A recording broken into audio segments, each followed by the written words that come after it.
ইরাকের ইরবিলে মার্কিন দূতাবাস, একই সঙ্গে সৌদি আরবের রিয়াদে মার্কিন দূতাবাস, আর এবার মার্কিন কমান্ডের সদর দপ্তরে হামলা চালিয়েছে ইরান। মার্কিন কমান্ডের সদর দপ্তরে ইরানের হামলা। বাহারিনে লাগাতার ক্ষেপণাস্ত্র হামলা ইরানের, ধ্বংস মার্কিন কমান্ডের সদর দপ্তর। ইরান লাগাতার মার্কিন দূতাবাস লক্ষ্য করে হামলা চালিয়েছে।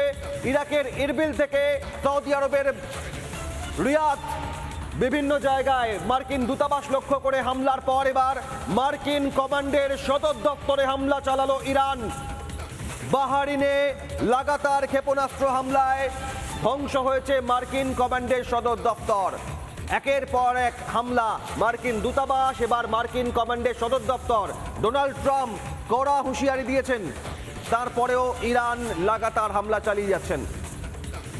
এই মুহূর্তে সরাসরি চলে যাব আন্তর্জাতিক সম্পর্ক বিশেষজ্ঞ রাজাগোপাল ধর চক্রবর্তী রয়েছেন। 1, 2, 3, 4 করে 96 ঘন্টা অতিক্রান্ত মধ্যপ্রাচ্যের এই মহাযুদ্ধ বিশ্বযুদ্ধের আকার নিয়েছে। গত বছর জুন থেকে এবছরের এই মার্চের প্রথম সপ্তাহ, কতটা পরিবর্তন দেখছেন যুদ্ধ পরিস্থিতির? কারণ 4 দশকের এই ঝঞ্ঝাট ইসরায়েল ইরানের, কিন্তু এখন এই পরিস্থিতি গতি কোন দিকে মন নিচ্ছে? হ্যাঁ, দেখুন, যেটা বলা যেতেই পারে যে যুদ্ধটা আমেরিকা ইরানের বা সঙ্গে ইসরায়েলও ছিল আমেরিকার সাথে, সেটা সে জায়গায় নেই। এখন আমেরিকার বিরুদ্ধে হচ্ছে বটে, কিন্তু আমেরিকা তো পৃথিবীর সর্বত্র ঘাঁটি গেড়েছে, আরব দুনিয়ায় প্রচুর ঘাঁটি তার আছে।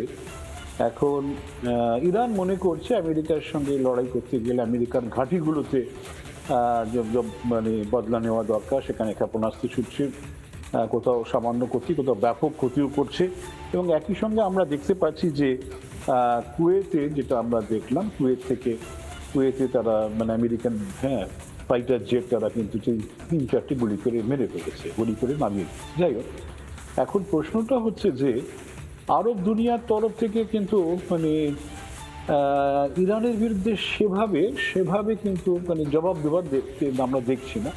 সৌদি আরবও আক্রান্ত, আমিরাত আক্রান্ত, বাহরিন আক্রান্ত, এবং আমেরিকাও যে এই যাদের যে মিত্রশক্তির ঘাঁটিগুলোকে আক্রমণ করছে, সাধারণ মানুষের অস্বস্তির মধ্যে আছে। আমরা দেখছি দুবাইয়ের বিলাসবহুল হোটেলেও আক্রমণ করছে, কিন্তু তাদের তরফ থেকে খুব একটা জবাব কিন্তু আসছে না। মানে কোথাও একটা আরব দেশগুলোর মধ্যে কোথাও একটা মনে হচ্ছে যে একজন ধর্মীয় নেতা আয়াতুল্লাহ খামেনি, তিনি মুসলমান শিয়া সম্প্রদায়ের সর্বোচ্চ নেতা। তিনি হয়তো দেশের শাসক ছিলেন, তার অন্য পরিচয় নানানভাবে রয়েছে, কিন্তু শিয়া সম্প্রদায়ের তো সবচেয়ে উনি একজন রেসপেক্টেড লিডার।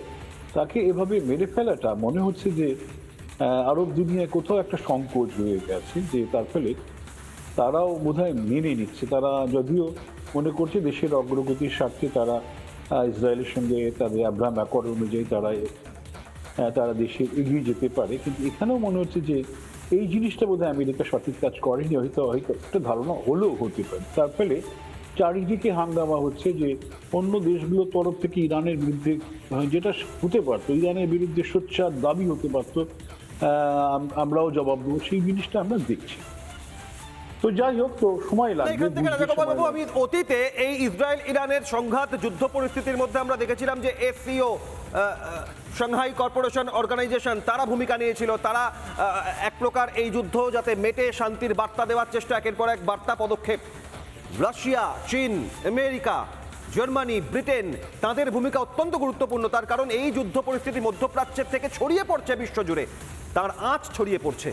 এখন আন্তর্জাতিক স্তরের কার কি ভূমিকা নেওয়ার সুযোগ সম্ভাবনা রয়েছে? হ্যাঁ, দেখুন, যে এমন একটা পৃথিবীর দিকে আমরা চলছি, সবাই নিজের আর্থিক তার চিন্তা ভাবনা করছে। এখন ইরানের সঙ্গে চায়না বা চীনের একটা ডিফেন্স প্যাক্ট আছে, ইরানের সঙ্গে রাশিয়ার ডিফেন্স প্যাক্ট আছে, লম্বা 20-25 বছরের ডিফেন্স প্যাক্ট আছে।